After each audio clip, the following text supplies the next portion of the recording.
حضرت عمر فاروق رضی اللہ تعالیٰ عنہ صحابہ نے مسجد نبوی میں بیٹھ کے میٹنگ کی. عمر کی تنخواہ بڑی تھوڑی ہے مال غنیمت میں سے. اب تو عمر کے پوتے بھی ہیں، نواسے بھی ہیں، رشتہ داریاں بھی ہیں، تعلق بڑھ گئے ہیں اور عمر فاروق بوڑھے بھی ہو گئے. میٹنگ ہوئی مسجد میں. اس طرح کریں کہ عمر کا کچھ تھوڑا سا نا مشاعرہ، کچھ تنخواہ، کچھ خدمت، کچھ وظیفہ بڑھا دیں. بات طے ہو گئی. جب مکمل ہو گئی تو کہنے لگے یہ بتاؤ شیر سے بات کس نے کرنی ہے؟ ادھر جائے گا کون؟ پہلے اس کا نام تو بتاؤ. وہاں جائے گا کون؟ تو انہوں نے کہا یہ تو ہم نے سوچا ہی نہیں. بات تو بڑی تگڑی ہے، عمر سے کون بات کرے گا؟ یہاں جتنا مرضی تگڑا پیر ہو، آپ نذرانہ لے کے جائیں، مسئلہ ہی کوئی نہیں. ابھی کسی کو کہنا پڑا ہے؟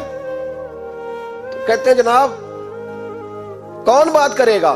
تو ایک صحابی کہنے لگے کہ حضرت عمر رضی اللہ تعالیٰ عنہ کی جو صاحبزادی ہیں نا حضرت حفصہ رضی اللہ تعالیٰ عنہ، وہ ام المومنین بھی ہیں، حضور علیہ السلام کی زوجہ ہیں، مومنوں کی ماں ہیں.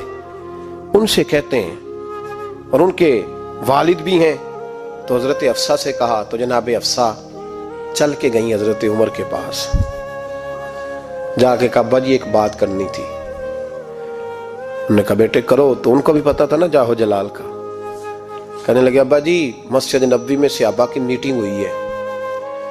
ایک ہی محلے میں ایک ہی شہر میں لوگ رہتے ہیں تو ایک دوسروں کی خرچوں کا ضروریات کا پتہ ہے. کہتی ہے میں نے پس منظر سارا کر کے بات کی. میں نے کہا سب کو پتہ ہے کہ آپ کے خرچے بڑے بڑھ گئے ہیں، تو مجھے نا انہوں نے حضور کی زوجہ سمجھ کے، قابل احترام سمجھ کے میری ذمہ لگایا ہے کہ تھوڑے سے پیسے آپ کے بڑھانے ہیں. تو حضرت عمر فاروق رضی اللہ تعالیٰ عنہ کی صاحبزادی کہتے ہیں عمر کو اتنا جلال آیا کہ اٹھ کے کھڑے ہو گئے. کہنے لگے حفصہ ان لوگوں کے نام بتا، میں انہیں دروں سے ماروں گا اور اس طرح ماروں گا کہ ان کی کمر پہ نشان پڑے، ان کی کمروں پہ نشان پڑے. اس انداز میں درے ماروں گا کہ مجھے زخم نظر آئے.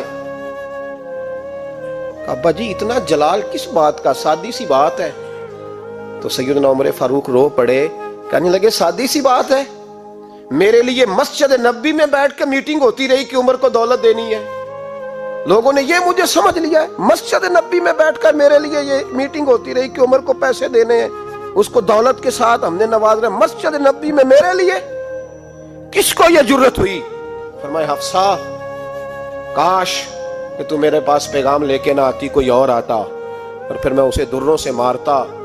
حضرت حفصہ کہتی ہے میں خاموش ہوئی تو میری طرف دیکھ کے فرمانے لگے بتا نا تو نبی پاک کے گھر میں رہتی تھی، میرے مصطفیٰ کا طریقہ کیا تھا؟ کرنا بات اس طریقے پہ میرے ساتھ گفتگو کر. تو حضرت حفصہ کہتی میں رو پڑی. میں نے کہا ابا جی غلطی ہو گئی، آئندہ نہیں کروں گی.